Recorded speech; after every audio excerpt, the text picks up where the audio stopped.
It's not there in the original, but I felt like giving him a foot. Foot? Paw? What do you say for a frog's foot?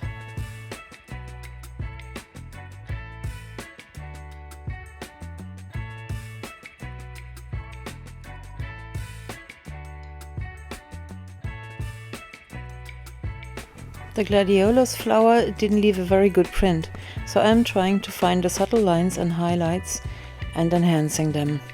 What really works so wonderfully with the Charbonnel ink is the erasing for producing highlights. I love that.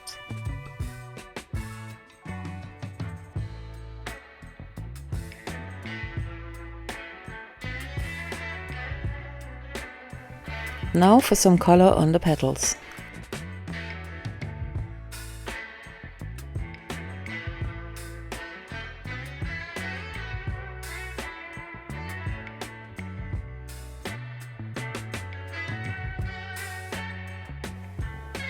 I've switched to Paynes Grey here for the shadows, so the contrasts would not be too hard, because I want to stick to the original photo just a little bit. Adding a few more highlights on the flower with a white pencil. Here you can see how I misregistered the Gelli Plate to the paper for the second layer, which was the black, and how this makes it all the more interesting to work out. This is the lower side.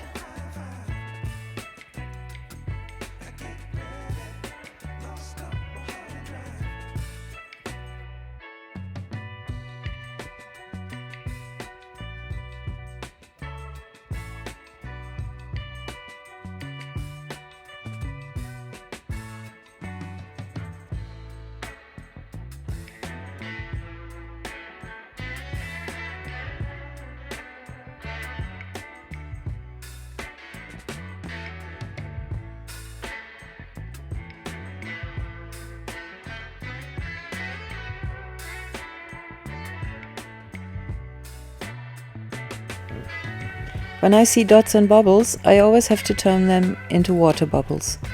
They're real easy to make. Just add a light spot where the light is coming from, in your opinion, and a longer reflection on the other side of the bubble. That's all. I could use a Posca pen or some gouache, but like before, I want to keep it subtle.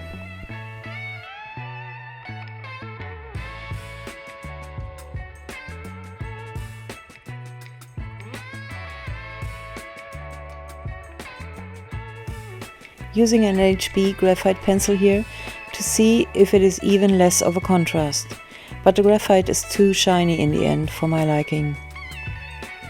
Putting in just a little color, the yellow is repeating some yellow leftovers that weren't mixed with the blue in the print.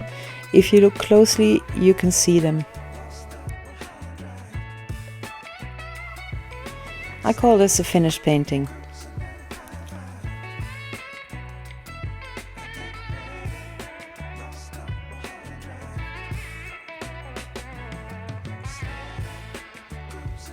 With the second print, I start with the Paynes Grey right away and never use any black.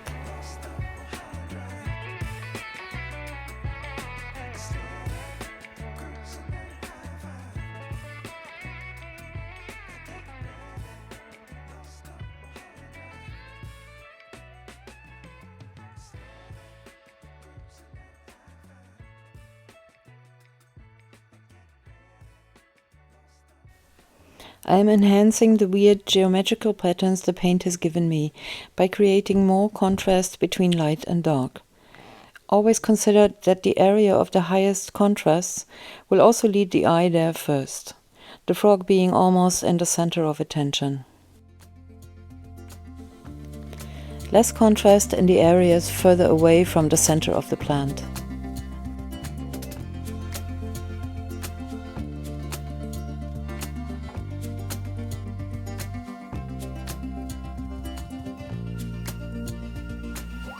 Working on the second flower, in the original photo it has a lot of attention basically because of the purple color, but this print got pretty weak, so I'm just giving a hint what this was originally going to be. You could give it a red or purple color as well, but I decided that I wanted this painting to stay monochrome.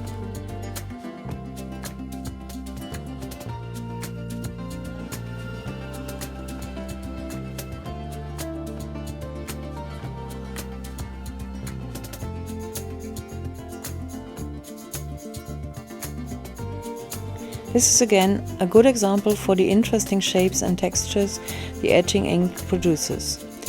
Everything is surrounded by spheres and shades of itself, like in a dream somehow.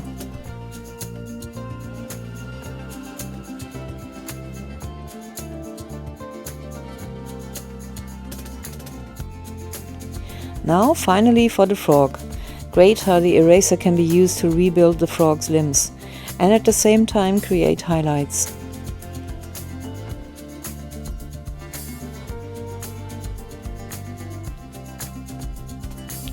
Here I am creating the eye by erasing around it, specifying the frog's shape and a few shadows, also to enhance this amazing structure that the paint made.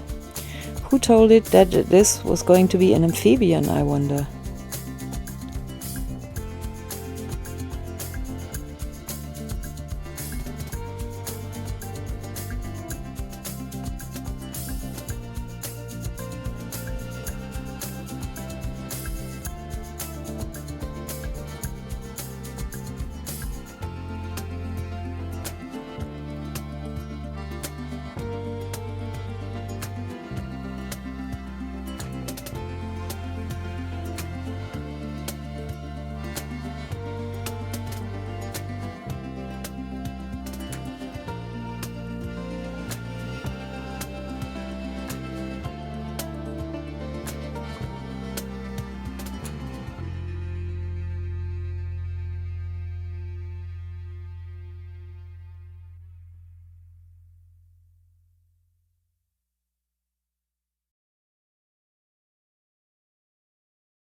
A bit more work on the petals of the flower the frog is sitting on, and this one's done.